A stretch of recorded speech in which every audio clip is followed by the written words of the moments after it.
श्री गणेशाय नमः। श्री सीतारामाभ्यां नमः।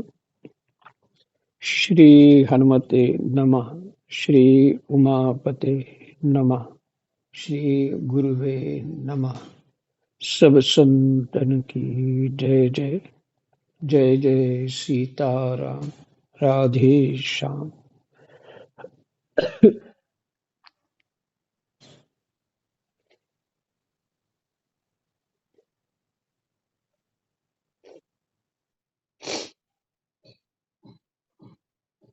एकादश स्कंद 21वां अध्याय श्लोक नंबर 31 से पाठ करते हैं।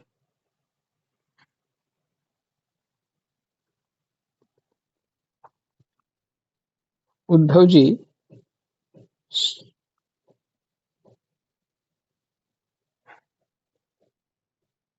की बहुत कृपा है कि ऐसे प्रश्न है जो सभी जिज्ञासु लोगों के लिए जो प्रश्न उद्धव जी ने किए वो अद्भुत है। कृष्णाय वासुदेवाय हरये परमात्मने प्रणत क्लेशनाशाय गोविंदाय नमो नमः।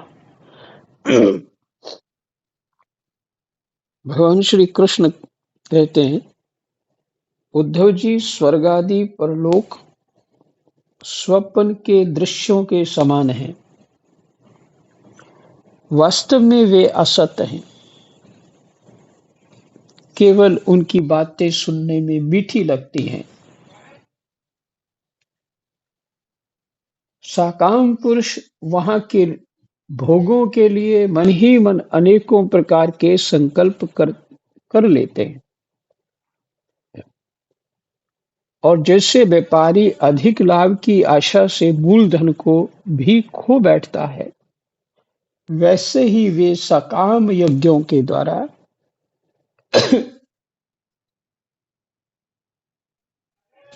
अपने धन का नाश करते हैं।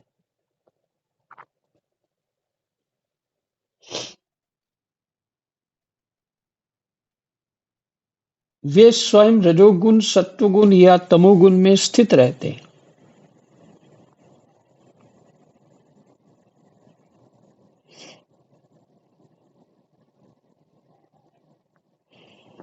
जो स्वर्ग की जो फल इत्यादि ये फल होगा वो फल होगा, उसके बारे में बता रहे हैं भगवान जी। भगवान श्री कृष्ण बता रहे हैं, केवल उनकी बातें सुनने में बहुत मीठी लगती हैं। सकाम पुरुष वहां के भोगों के लिए मन ही मन अनेकों प्रकार के संकल्प कर लेते हैं। और जैसे व्यापारी अधिक लाभ की आशा से मूलधन को भी खो बैठता है, जो पास था वो भी चला जाता है, वैसे ही वे सकाम यज्ञों के द्वारा अपने धन का नाश करते हैं। वे स्वयं रजोगुण, सत्वगुण या तमोगुण में स्थित रहते हैं। और रजोगुणी, सत्वगुणी अथवा तमोगुणी इंद्र आदि देवताओं की उपासना करते हैं।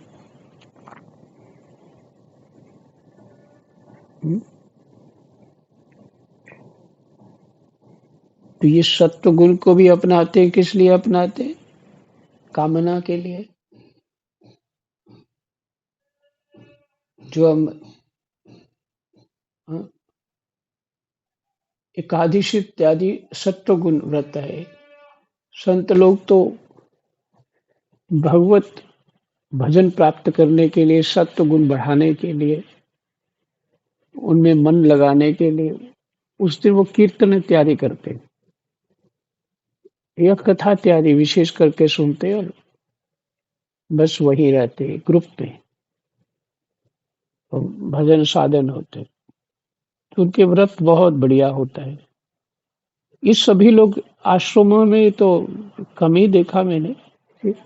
फक्कड़ लोग जैसे होते हैं वो करते हैं कुछ ऐसा। हमारे पहले बाबा थे, उनके साथ में हम लोग गोरेदाव जी आश्रम में थे, तो पर वो आश्रम से थोड़ा अलग रहते थे, आश्रम के अंदर पर अलग रहते थे, तो वहां पे ये सब होता था। तो सत्व गुण बढ़ाना है, भगवान का भजन करना है।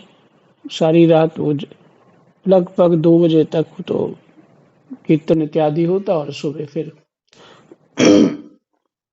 4-5 बजे सब उठते और उसके फिर अपने कार्य में लग जाते। द्वादशी रोज पे खिचड़ी बनती है, फिर पहला जो है भोग लगता। उसमें बहुत सारे महात्मा निर्जला एकादशी रहते थे, सभी एकादशी। कोई फलाहार करते थे, कोई केवल दूध पी के रह जाते। इस तरह से देख, एक दूसरे को देख के उत्साह बढ़ता है। वो साधन कर रहा है, उसने ऐसे कर लिया, मैं भी प्रयास कर, मनोबल जो है बढ़ जाता है।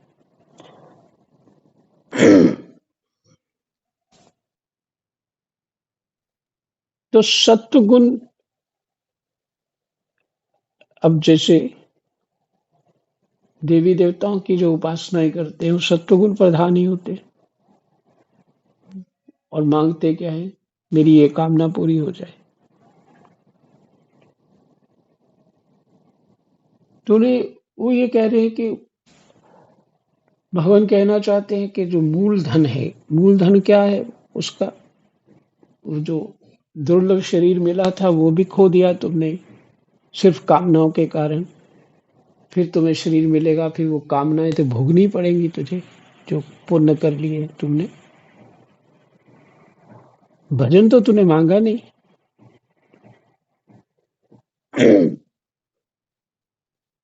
क्योंकि जीव अपने आप को, अपने शरीर को ही आत्मा मान बैठा है,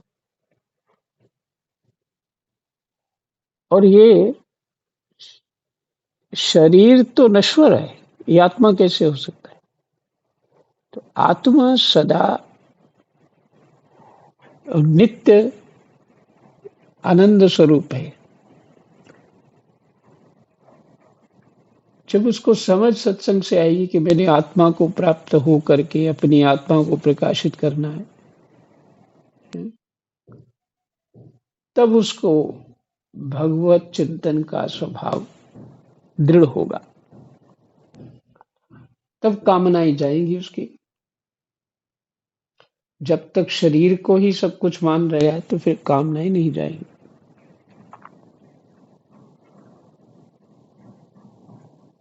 वे उन्हीं सामग्रियों से उतने ही परिश्रम से मेरी पूजा नहीं करते, ये भगवान कह रहे हैं।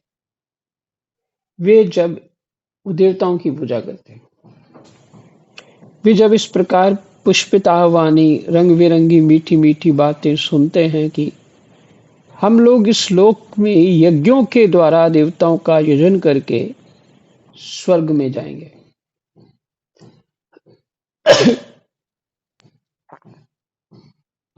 और वहां दिव्य आनंद भोगेंगे। उसके बाद जब फिर हमारा जन्म होगा, तब हम बड़े कुलीन परिवार में पैदा होंगे, हमारे बड़े बड़े महल होंगे, और हमारा कुटुंब बहुत सुखी और बहुत बड़ा होगा। तब उनका चित्त क्षुब्ध हो जाता है, और उन हेकड़ी जताने वाले घमंडियों को मेरे संबंध की बातचीत भी अच्छी नहीं लगती। तो भगवान की कथा ही सुनना उनको अच्छा नहीं लगता। जैसे ही धन बल पद कोई मिल गया ऊंचा, फिर बुद्धि ठिकाने नहीं रहती है, कुछ भी कर लो। ये तो भगवत कृपा है कि जीवों पे, जो लोग नॉर्मल माने एक साधारण जीवन यापन कर रहे हैं, ये भगवत कृपा है। सुख दुख का आभास रहता है, और यहाँ विशेष कुछ हो गया फिर तो ये सब चीजें मेरे प्रत्यक्ष हैं, मैंने सबको देखा है। कितना ही वो नम्र हो जाए, उससे वहां भी अपना प्रदर्शन ही करता है कि मैं बड़ा नम्र हूँ, मैं बड़ा योग्य हूँ।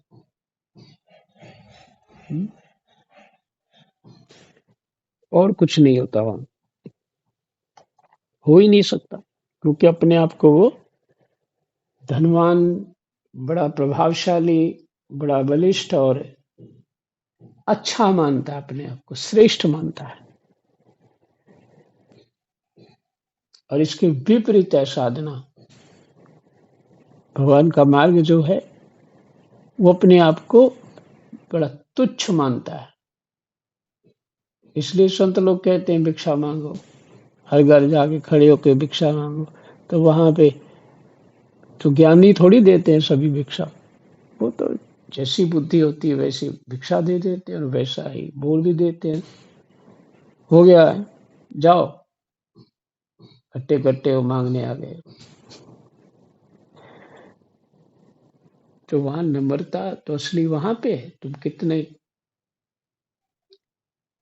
तृणादपि शून्यचेन, तृण से भी नम्र होना चाहिए वैष्णव को।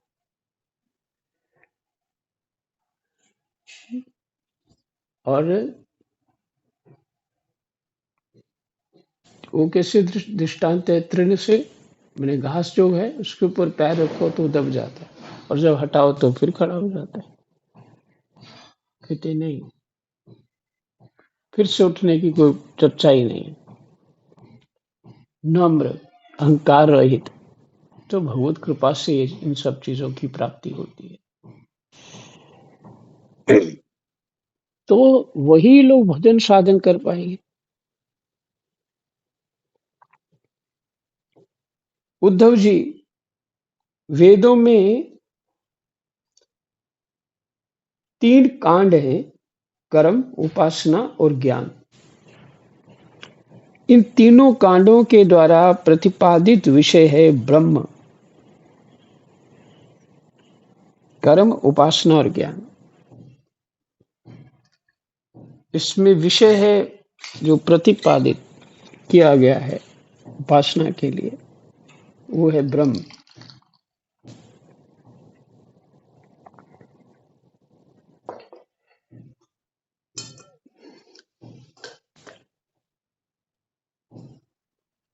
और आत्मा की एकता।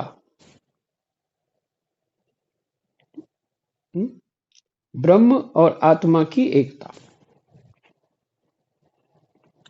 इनमें ये प्रतिपादन है। कर्म, उपासना और ज्ञान,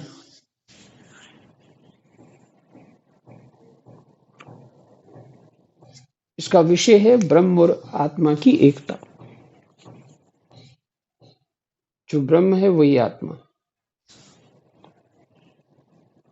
सभी मंत्र और मंत्र दृष्टा ऋषि इस विषय को खोलकर नहीं, गुप्त भाव से बतलाते हैं।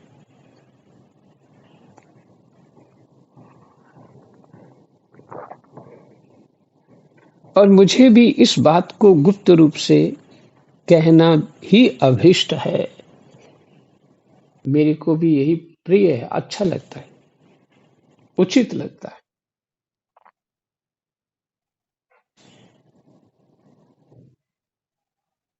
क्यों ऐसा क्यों है? गुप्त रूप से क्यों कहना है? नीचे टिप्पणी है, क्योंकि सब लोग इसके अधिकारी नहीं हैं। अंतःकरण शुद्ध होने पर ही यह बात समझ में आती है।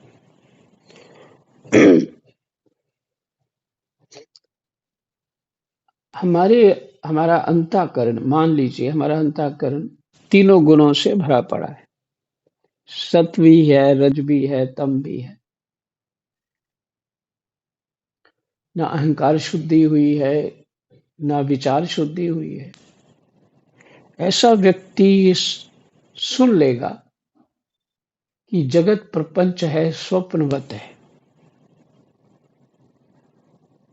तो फिर वो क्या करेगा? जो मन में आएगा आएगा उल्टा सीधा सब कुछ करेगा, क्योंकि ये तो प्रपंच ही है, ये कोई सत्य है ही नहीं है। जो मर्जी कर लो, जो चाहे करो। ये रजोगुनी भाव वाला जीव इस तरह से बुद्धि हो जाती है, अपने धर्म को छोड़ने लग जाता है। फिर वो प्रतीक्षा को नहीं अपनाता। प्रतीक्षा तो शब्द आपने सुना ही पीछे। जो अपने धर्म पालन करने में कष्ट होता है उसको तितिक्षा होता कहते हैं। वो धर्म छोड़ने लग जाता है। हाँ? जो शास्त्र कह रहा है उसको क्योंकि समझ नहीं आया, रजोगुण भरा पड़ा है। तमोगुण वाले की तो बात ही कोई और ही है। ऐसे ऐसे विचित्र लोग भी मिलते हैं को जैसे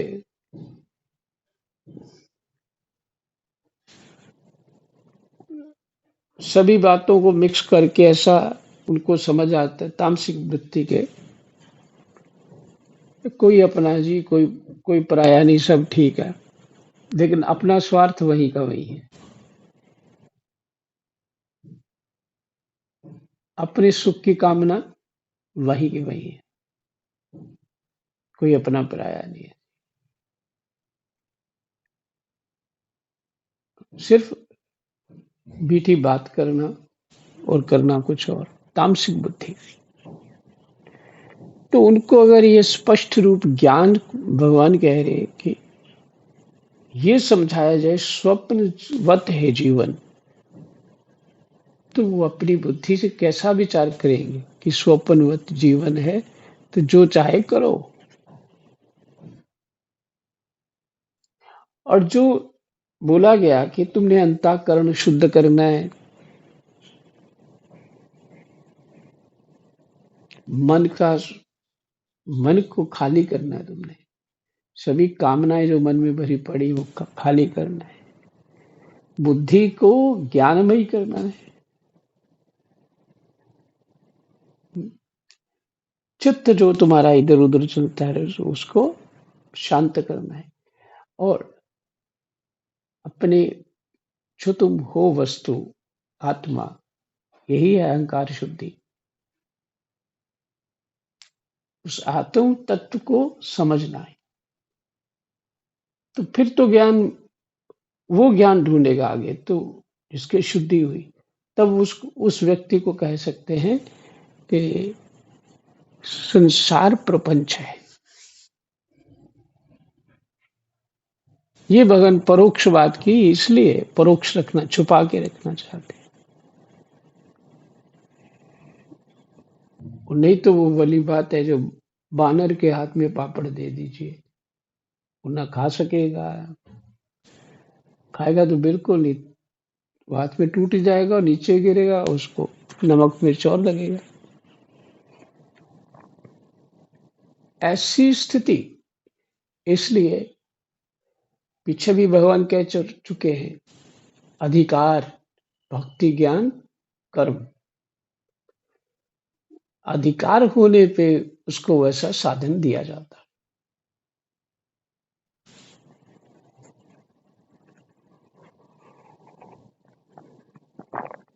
यदि मैंने उसकी वो स्थिति, मानसिक बौद्धिक स्थिति जो है उस स्तर की होनी चाहिए,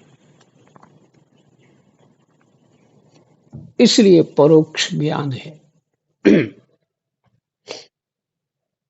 वेदों का नाम है शब्द ब्रह्म, वे मेरी मूर्ति है,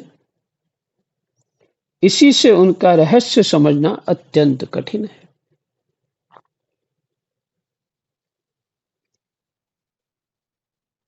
वेदों का नाम है शब्द ब्रह्म, वे मेरी मूर्ति है, मेरा ही स्वरूप है, इसी से उनका रहस्य समझना अत्यंत कठिन है। वह शब्द ब्रह्म परापशंति और मध्यमा वाणी के रूप में प्राण मन और इंद्रियमय है। समुद्र के समान सीमा रहित और गहरा है वह शब्द ब्रह्म, परा, पश्यंती और मध्यमा। तीन प्रकार की वाणी है ना, जो मौन होकर के, एक उपांशु जिसे बोलते हैं, मध्यमा। खैर इसके ऊपर बाद में बोले। वह शब्द ब्रह्म, परा, पश्यंती और मध्यमा वाणी के रूप में प्राण, मन और इंद्रियमय है।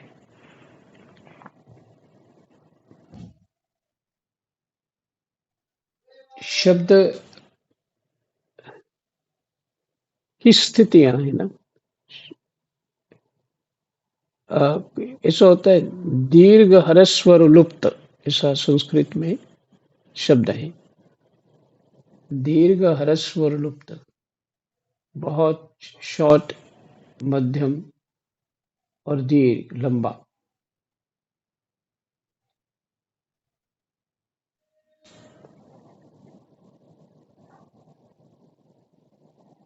मध्यमा वाणी के रूप में प्राण,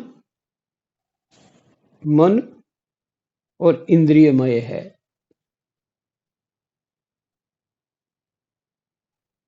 कौन? ब्रह्म, शब्द ब्रह्म।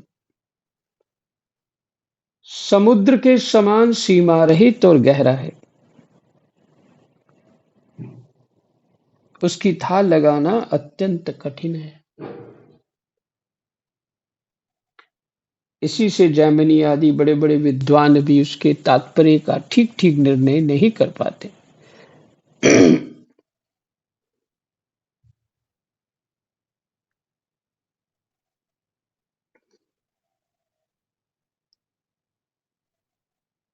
इसका विस्तार करने में बहुत समय लगेगा, इसलिए जितना समझ लिया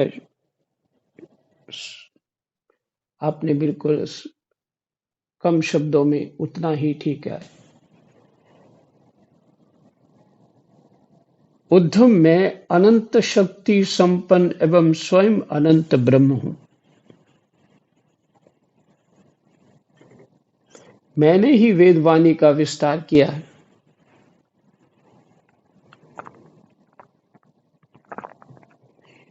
मैंने ही वेदवाणी का विस्तार किया है। जैसे कमल नाल में पतला सा सूत होता है, वैसे ही वह वेदवाणी प्राणियों के अंतःकरण में अनाहत नाद के रूप में प्रकट होती है।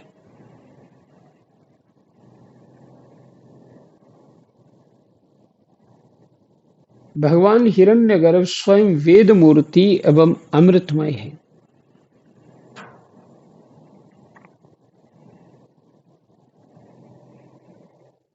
विषय हिरण्यगर्भ तो ब्रह्मा को ही कहते हैं। भगवान हिरण्यगर्भ स्वयं वेद मूर्ति एवं अमृतमय है, तो ब्रह्मा और भगवान में भी कोई भेद नहीं है।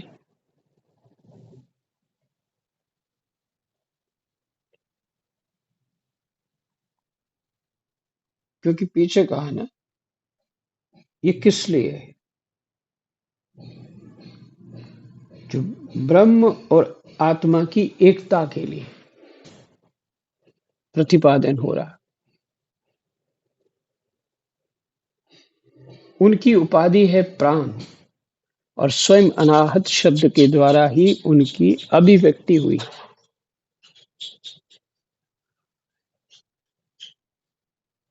जैसे मकड़ी अपने हृदय से मुख द्वारा ज्वाला उगलती है और फिर निगल लेती है, वैसे ही वे स्पर्श आदि वर्णों का संकल्प करने वाले मनरूप निमित्त कारण के द्वारा हृदयाकाश से अनंत अपार अनेकों मार्गों वाली बेकरी रूप वेदवाणी को स्वयं ही प्रकट करते हैं। जैसे मकड़ी अपने हृदय से मुख द्वारा ज्वाला उगलती है, ज्वाला बना देती है और फिर निकल जाती है, वैसे ही वे स्पर्श आदि वर्णों का संकल्प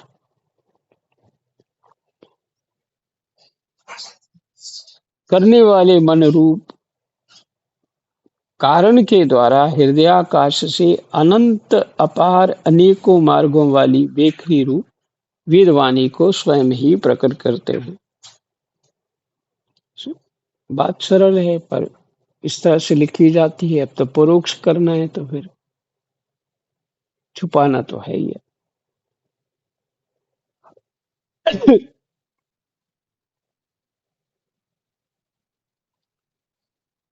थोड़ा आगे स्पष्ट हो जाएगा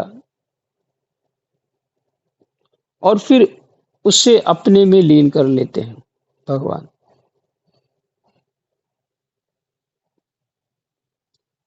वह वाणी हृदगत सूक्ष्म ओंकार के द्वारा अभिव्यक्त स्पर्श। स्पर्श में क्या आता है? क से लेके म तक जो अक्षर हैं वो स्पर्श में आते हैं। और स्वर में क्या आते हैं? अ से लेके औ तक जो 9 अक्षर हैं ये स्वर में आते हैं। फिर है ऊष्मा। पहले स्पर्श 25 अक्षर हैं क से लेके म तक।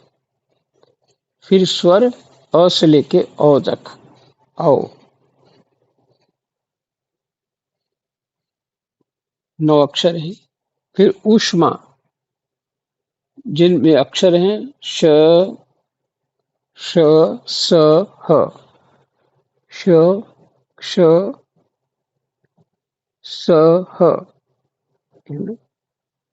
षटकोण वाला श और शं, शंकर जी वाला श और फिर स मैंने सरल ह। ये के कौन से ऊष्मा उत्पन्न करते हैं।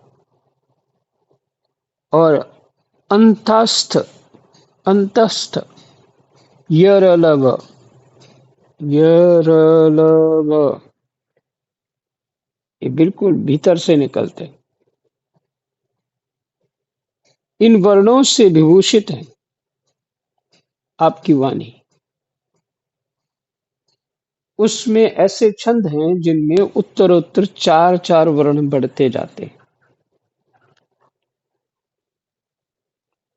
और उनके द्वारा विचित्र भाषा के रूप में वह विस्तृत हुई है आपकी वाणी। 4-4 अधिक वर्णों वाले छंदों में से कुछ ये हैं: गायत्री, उष्णिक, अनुष्टुप, बृहति, पंक्ति, त्रिष्टुप, जगति, अति छंद, अत्यष्टि, अति जगति और विराट।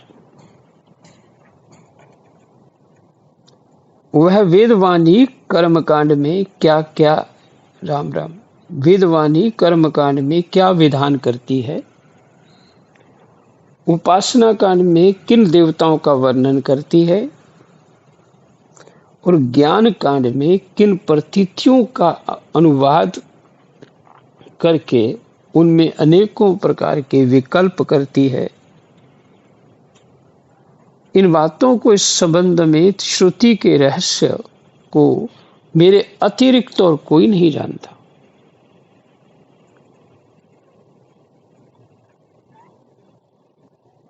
ये पढ़ाई होती है शास्त्र पुराण वेद से। इस तरह से ये सब समझा जाता है।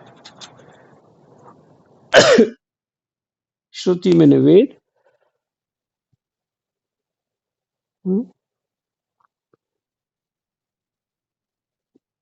इस संबंध में श्रुति के रहस्य को मेरे अतिरिक्त और कोई नहीं जानता।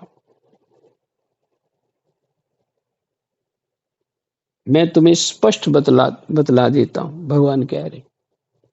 अब यहां से आप समझ सकते हैं, बाकी तो बहुत लंबा विस्तार करना होगा।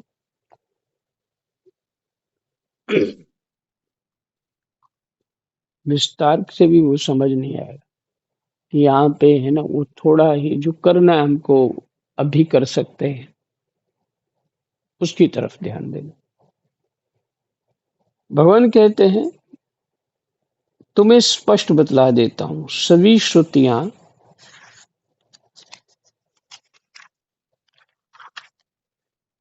मेरा ही विधान करती है। सभी श्रुतियां मेरा ही विधान करती है। विधान किस लिए करती है? भगवती प्राप्ति के लिए, माने ब्रह्म और आत्मा को समझने के लिए। क्या समझना है? ब्रह्म और आत्मा की एकता है। उपासना कांड में उपास्य देवताओं के रूप में वे मेरा ही वर्णन करती हैं।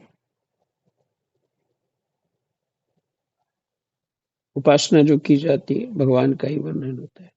और ज्ञान कांड में आकाशादि रूप से मुझ में ही अन्य वस्तुओं का आरोप करके उनका निषेध कर देती है।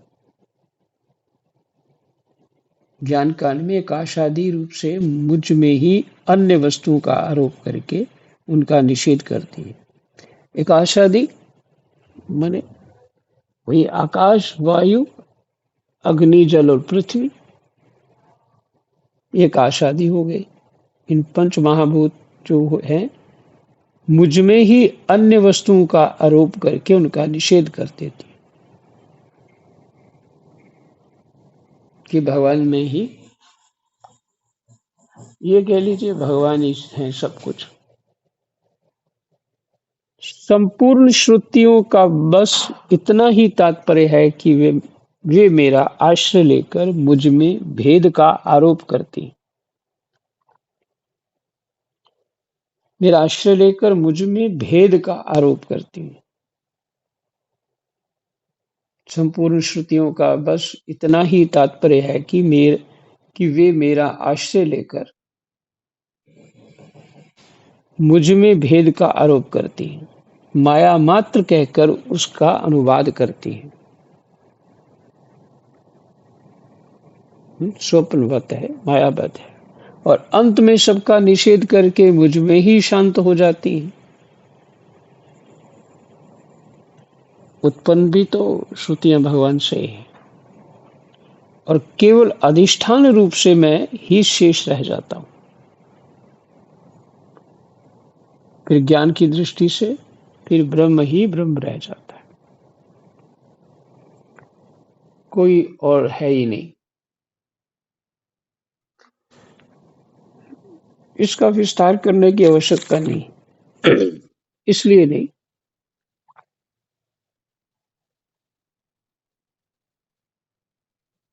हम सब की जो स्थिति वस्तु है, जो उपासना है, वो कलयुग में बस वही सत्संग, भगवान की कथाएं, उनका गुणानुवाद, भगवान में प्रीति होगी, मंत्र जाप अथवा नाम जप, और अगर समय है तो भगवान की सेवा पूजा भी कर सकते हैं। नहीं तो जहाँ हो रही है वहां बैठ सकते हैं, वहां कुछ सहयोग अपनी तरफ से करते रहना चाहिए, वहां चित्त लगाना चाहिए। ये कलयुग के साधन है। मैंने कलयुग में हम इतना ही कर पाएंगे, और ये भी पूरा नहीं होता है। फिर कौन सा पूरा होता है? नाम जप। नाम जप ही कलयुग में केवल साधन रह गया है। जब तक चित्त ठीक नहीं होता तो मंत्र भी ठीक नहीं होता।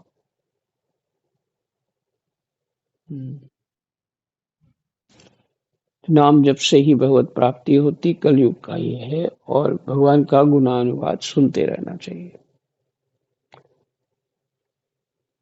हमारा 21वां अध्याय विश्राम हो गया। भगवान ने अंतिम जो शब्द कहे वो है कि अधिष्ठान रूप से मैं ही शेष रह जाता हूं, अर्थात ब्रह्म के अतिरिक्त तो कुछ भी नहीं है। अब रजोगुनी बुद्धि से समझेंगे तो ये सब सब वस्तुओं को ब्रह्म मान करके वो व्यवहार करने लग जाएंगे। पर इसलिए वो परोक्ष है नहीं।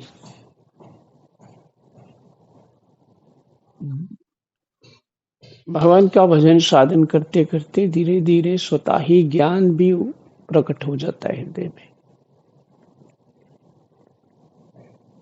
जितना समझ आ जाए उतना ही ठीक है, पर प्रयास तो जरूर करना चाहिए समझने का।